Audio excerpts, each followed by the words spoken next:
yung top team yung orang bagus punya. Oh, Okay. betul.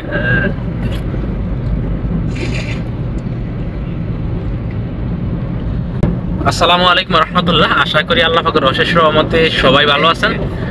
আমরা যাচ্ছি হচ্ছে মালয়েশিয়ার পেনাং ডিস্ট্রিক্টের কেপলা বাতাস শহরে কাম্পুং সালামাতে।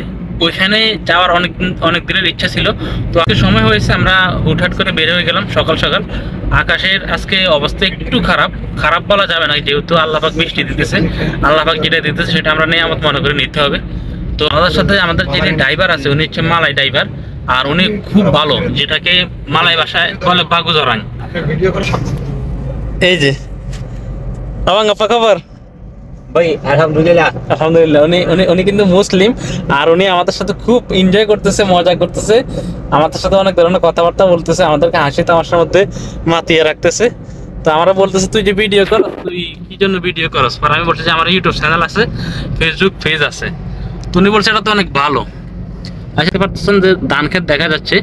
মানে মালয়েশিয়ার এমন জায়গা আছে যে জায়গাগুলোতে যদি কেউ যায় তাহলে বলতে পারবেন না যেটা কি মালয়েশিয়া না Bangladesh.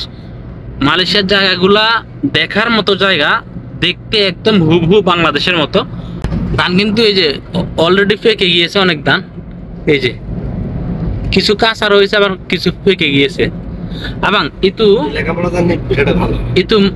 Malaysia apa cakap padi আচ্ছা, ধান খেতে কিন্তু বাংলাদেশে ধান বলে আর মালয়েশিয়াতে বলে পাটি, মালয় ভাষা পাটি। এই যে দেখেন এই ধানগুলো পেকেছে কিছুটা। আমরা যাচ্ছি, খুব ভালো লাগতেছে, খুব আনন্দ করতেছি। বিশেষ করে আমার তো কাছে বেশি ভালো লাগছে আমাদের যে ড্রাইভার, উনি খুব ভালো এবং উনি খুব সুন্দরভাবে আমাদেরকে নিয়ে যাচ্ছে এবং আমাদের সাথে হাসি উজ্জ্বল ভাবে আমরা যাচ্ছি। মোটামুটি ভালোই লাগতেছে আমার কাছে। মনে হয় বাংলাদেশ, পাকিস্তান, ভারত কিংবা অন্যান্য দেশে যদি কখনো অক্সিজেনের অভাবে মানুষ মারা যায়, মালয়েশিয়া এমন একটা দেশ যেখানে অক্সিজেনের অভাবে মানুষ মারা যাওয়ার সম্ভাবনা প্রায় 0%। এখন কেন বলতেছি এই কথাটা বলার উদ্দেশ্য হচ্ছে মালয়েশিয়ার গ্রাম কিংবা শহর যেখানে হোক এত পরিমাণ গাছ, যা আপনাদেরকে বলে বোঝাতে পারবো না। যারা আমার নিয়মিত ফলোয়ার, যারা আমার ভিডিও সবসময় দেখেন, তারা হয়তো এটা জানেন যে মালয়েশিয়া আমি যেখানে যাই সেখানে হচ্ছে গাছ। আর বিশেষ করে মালাইদের বাসা বাড়িতে গাছ রোপণ করে, বিভিন্ন ফুল গাছ, ফল গাছ, এগুলো একদম কমন একটা বিষয়। আর শহর কিংবা গ্রামে সব জায়গায় কিন্তু অনেক পরিমাণ গাছ থাকে। এই গাছের প্রতি ওনাদের একটা আলাদা ভালোবাসা আছে। ওই থেকে আমি বলতেছি যে মালয়েশিয়াতে অক্সিজেনের অভাবে মানুষ মারা যাবে এটা প্রায় 0%। যেখানে যাচ্ছে ওইখানে যেতে সময় লাগবে প্রায় 2 থেকে 2.5 ঘন্টা।